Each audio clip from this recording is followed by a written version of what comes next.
ഇത് പുറത്തു വരാത്തതിൻ്റെ പ്രധാനപ്പെട്ട കാരണം ചില ഉദ്യോഗസ്ഥന്മാരുടെ ചില സമീപനങ്ങൾ, അവരുടെ ചില ഇടപെടലുകളാണെന്ന കാര്യത്തിൽ ഒരു സംശയവുമില്ല. അത് നമുക്ക് ബോധ്യമായിട്ടുണ്ട്. പക്ഷേ വിവരാവകാശ കമ്മീഷൻ എന്ന ഏറ്റവും പ്രധാനപ്പെട്ട ഒരു ബോഡിയെ അവർ റെസ്പെക്റ്റ് ചെയ്തില്ല, അതിൻ്റെ അധികാരത്തെ മനസ്സിലാക്കാതെ ഇടപെടൽ നടത്തിയതിന് അവർക്ക് അതിൻ്റെതായ ശിക്ഷ കൊടുക്കേണ്ടതായിരുന്നില്ലേ? വിവരാവകാശ കമ്മീഷനെ പോലും ഡാർക്ക്നെസ്സിൽ നിർത്താൻ ഒരു പരിധി വരെ അവർ ശ്രമിച്ചു എന്നുള്ളത് ശരിയാണ്. ആ കാര്യത്തിൽ ഹയർ ഒഫീഷ്യൽസ് ഞാനുമായിട്ടുള്ള വ്യക്തിബന്ധം വരെ ഉപയോഗിച്ച ഘട്ടമുണ്ടായിട്ടുണ്ട്. അപ്പോൾ നിയമം നടപ്പാക്കുന്നിടത്ത് നമുക്ക് മുൻ പരിചയമോ വ്യക്തിയോ കാര്യങ്ങളൊന്നും നമ്മൾ പരിഗണിച്ചിട്ടില്ല. അപ്പോൾ അവർ അങ്ങനെ ആ ഒരു ലാഘവത്തോട് ഇതിനെ കണ്ടിട്ടുണ്ട് ആദ്യമെന്ന് എനിക്ക് തോന്നിയിട്ടുണ്ട്. പക്ഷേ നിയമത്തിൻ്റെ വഴിക്ക് മുറുകി ചെന്നപ്പോൾ അവർക്ക് സറണ്ടർ ചെയ്യേണ്ടി വരികയാണ് ചെയ്തത്. അങ്ങനെ അവർ കൊണ്ട് തന്നിട്ട് പോയതാണ്. സത്യത്തിൽ ഇത് 2 വട്ടം പരിശോധിച്ചു അങ്ങ്. അപ്പോൾ 2 വട്ടം പരിശോധിച്ചപ്പോൾ അതിൽ ഇനിയും കുറേ ഭാഗങ്ങൾ പുറത്തു വന്നാൽ കൂടുതൽ നന്നാകും, അത് ഒരുപക്ഷെ സിനിമയിൽ ശുദ്ധീകരണത്തിന് വഴിയൊരുക്കുമെന്ന് തോന്നുന്നുണ്ടോ? റിപ്പോർട്ട് മൊത്തത്തിൽ തന്നെ സിനിമയിൽ ശുദ്ധീകരണം ലക്ഷ്യമാക്കിക്കൊണ്ടുള്ളതാണ്. അത് പുറത്തു വരുന്നതിന് ഇപ്പോൾ വലിയ തടസ്സങ്ങളൊന്നും സത്യത്തിലില്ല. കാര്യം എന്താ വെച്ചാൽ അന്ന് പരാതി പറഞ്ഞിരുന്നവരുടെ സിറ്റുവേഷൻസൊക്കെ ഇപ്പോൾ മാറി.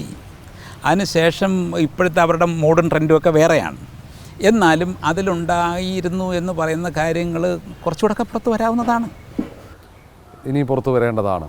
മറ്റൊന്ന്, ആ ഘട്ടത്തിൽ സ്വാഭാവികമായും സുരക്ഷാ പ്രശ്നങ്ങൾ ഉൾപ്പെടെ ഉണ്ടാകും, പലതരത്തിലുള്ള ഭീഷണികൾ വരാനുള്ള സാധ്യതയുണ്ട്. കാരണം വലിയ കോളിളക്കം സൃഷ്ടിച്ചാണ്. ഒരുപക്ഷേ സിനിമാ സംഘടന, താരസംഘടനയിൽ തന്നെ പൊട്ടിത്തെറിക്ക് വഴിയൊരുക്കി അവിടെ വനിതകൾ ആ സംഘടനയുടെ നേതൃത്വത്തിലേക്ക് എത്താൻ വരെ വഴിയൊരുക്കിയിട്ടുണ്ട്. അതിൽ ചാരിതാർത്ഥ്യമുണ്ടോ?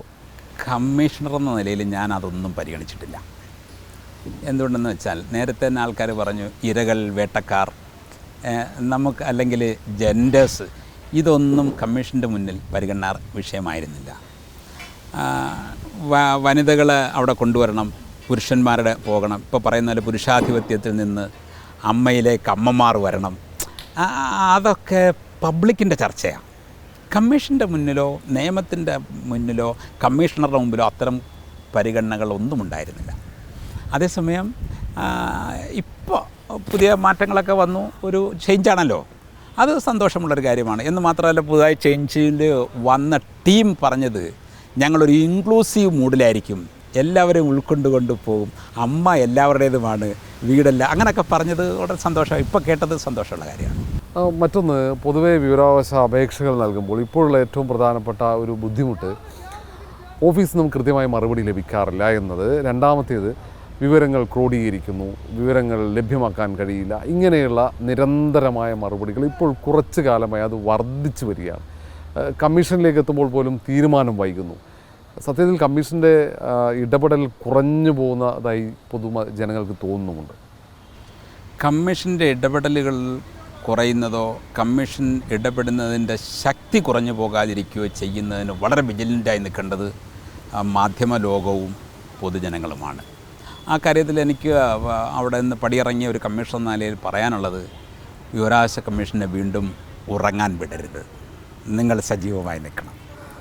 മറ്റൊരു പ്രധാനപ്പെട്ട കാര്യം, നേരത്തെ RTA ക്ലബ്ബുകളൊക്കെ ക്യാമ്പസുകളിലേക്ക് കൊണ്ടുവരാൻ മുൻകൈ എടുത്ത വിവരാവകാശ കമ്മീഷണറാണ്. ഇപ്പോൾ അങ്ങനെ ഒരു നല്ലൊരു നീക്കം നടത്തി. പക്ഷേ ഇപ്പം അതൊക്കെ നിർജ്ജീവമായി, എല്ലാം ഉപേക്ഷിച്ചതാണോ അങ്ങനെയുള്ള പ്രവർത്തനങ്ങളൊക്കെ? അല്ല, RTA ക്ലബ്ബുകൾ സത്യത്തിൽ അതിന് വലിയൊരു ലക്ഷ്യം, അത് സർക്കാർ തന്നെ ചെയ്ത് മറ്റ് വകുപ്പുകളിൽ മറ്റ് സ്ഥലങ്ങളിൽ ചെയ്തു വരുന്ന ഒരു പദ്ധതിയെ മനസ്സിൽ കണ്ടുകൊണ്ട് എൻ്റെ ഒരു ബ്രെയിൻ ചൈൽഡാക്കി ഞാൻ കൊണ്ടുവന്നൊരു സാധനമാണ് RTA ക്ലബ്ബുകൾ. അതെങ്ങനെയെന്ന് വെച്ചാൽ, ഇപ്പോൾ ക്യാമ്പസുകളിൽ NCC ഉണ്ട്, സ്കൗട്ട്സ് ഉണ്ട്, ഗൈഡ്സ് ഉണ്ട്, പിന്നെ നാച്ചുറൽ പരിസ്ഥിതി ക്ലബ്ബുകളുണ്ട്, ഉപഭോക്തൃ കൺസ്യൂമർ ക്ലബ്ബുകളുണ്ട്. ഇതൊക്കെ വളരുന്ന തലമുറയ്ക്ക് അതത് വിഷയങ്ങളിലും അതത് മേഖലയിലും കൂടുതൽ മനസ്സടുപ്പമുണ്ടാക്കാനും അവരതിൻ്റെ ഭാഗമായി വളർന്നു വരാനും ഉദ്ദേശിച്ചുള്ളതാണ്. വിവരാവകാശ നിയമം എന്ന് പറഞ്ഞാൽ സത്യത്തിൽ ഇന്ത്യൻ ജനാധിപത്യത്തിൻ്റെ 5ാം തൂണായി, നെടുംതൂണായി വളർന്നു വന്നിരിക്കുന്ന സാധനം ഇത്. നമ്മൾ അതുവരെ ജനാധിപത്യത്തിന് 4 പില്ലേഴ്സാണ് നമ്മൾ ചെറുപ്പത്തിലെ പഠിച്ചു വരുന്നത്: judiciary, legislature, executive, judiciary and press. ഇവിടെ 4 ഡയറക്റ്റ് പബ്ലിക്കില്ല. നമ്മുടേതൊരു ഒരു ജനപ്രാതിനിധ്യ നിയമം, ജനപ്രതിനിധികളാണ് നമുക്കുള്ളത്. ജനങ്ങൾ നേരിട്ട് ജനാധിപത്യത്തിൽ ഇടപെടുന്നില്ല. ജനങ്ങളെ നെടുന്തൂണായി വളർത്തിക്കൊണ്ടുവന്ന നിയമമാണ് വിവരാവകാശ നിയമം. കഴിഞ്ഞ 20 കൊല്ലമായിട്ടുണ്ടായ പ്രധാന സ്തംഭം അതാണ്. ആ നിലക്ക് ജീവിതത്തിൻ്റെ സമസ്ത മേഖലയിലുമുള്ള പ്രശ്നങ്ങളുടെ എങ്ങനെയാണ് പോകുന്നതെന്ന് പബ്ലിക്കിന് നേരിട്ടറിയാൻ അവകാശം കൊടുത്ത ഈ നിയമത്തെക്കുറിച്ച് പബ്ലിക്ക് പഠിച്ചു വരണം. വിദ്യാസമ്പന്നരായ യുവാക്കൾ വിവരാവകാശ നിയമത്തിൻ്റെ അതിൻ്റെ സത്ത എന്താണെന്ന് പഠിച്ചു വന്നാൽ ഇപ്പം നടക്കുന്ന പല ദുരുപയോഗങ്ങളും കുറയും. അപ്പോൾ എഡ്യൂക്കേറ്റഡ് പബ്ലിക്കിനെ ഇതിലേക്ക് ആകർഷിക്കാനും അതുവഴി വിവരമുള്ള സമൂഹം അധികാരി വർഗത്തിൻ്റെ അരമനക്കെട്ടുകളെ അസ്വസ്ഥമാക്കാൻ ശക്തരായ ഒരു സൊസൈറ്റിയായി വളർന്നു വരികയും ചെയ്യണമെന്ന വളരെ വിശാലമായ സുചിന്തിതമായൊരു തീരുമാനത്തിൻ്റെ അടിസ്ഥാനത്തിൽ ഞാൻ RTI ക്ലബ്ബുകൾ എന്ന സങ്കല്പം മുന്നോട്ട് വന്നത്. അത് എനിക്ക് ഈ തിരുവനന്തപുരത്ത് നമ്മൾ തുടങ്ങി ഡൽഹിയിൽ എനിക്ക് ഇന്ത്യയിലെ ഏറ്റവും മെച്ചപ്പെട്ട വിവരാവകാശ കമ്മീഷൻ എന്ന് പറഞ്ഞ് നൽകപ്പെട്ട അവാർഡ് ഞാൻ സ്വീകരിക്കാൻ ചെന്നപ്പോൾ ഇന്ത്യൻ മുഖ്യ വിവരാവകാശ കമ്മീഷണർ ഹീരാലാൽ സമരിയ സാർ ആദ്യം എടുത്ത് പറഞ്ഞത് വിവരാവകാശ RTI ക്ലബ്ബുകളെക്കുറിച്ചാണ്. അതിൻ്റെ പ്രോജക്റ്റൊക്കെ നമ്മുടെ ഉണ്ടായ സംഭവമുണ്ട്. അത് വേണം. ക്യാമ്പസുകളിൽ, കോളേജുകളിൽ, സ്കൂളുകളിൽ ഇത് പഠിച്ചു വരണം. വരുമ്പോൾ ഈ കുറുക്കി കൊള്ളുന്ന അതായത് നമ്മുടെ സർക്കാരുകളുടെ പ്രവർത്തനം 3 വിധം: വികസനം, ക്ഷേമം, ആശ്വാസം. ഈ 3 കാര്യങ്ങളെ കേന്ദ്രീകരിച്ച് ജനങ്ങൾക്ക് അറിയാനുള്ള വിവരങ്ങൾക്ക് കുറുക്കിക്കൊള്ളുന്ന രീതിയിൽ വിവരാവകാശ അപേക്ഷയുമായി വരാൻ കഴിയുന്ന ഒരു സൊസൈറ്റി വളർന്നു വന്നാൽ ഈ ഉദ്യോഗസ്ഥർക്കൊക്കെ അസ്വസ്ഥത ഉണ്ടാക്കും. അത് വിവരാവകാശ കമ്മീഷനിലും ഉണ്ടാക്കും, അസ്വസ്ഥത ഉണ്ടാക്കും. അതുകൊണ്ട് ഈ അസ്വസ്ഥമാകാൻ പോകുന്ന സമൂഹം എന്താവും?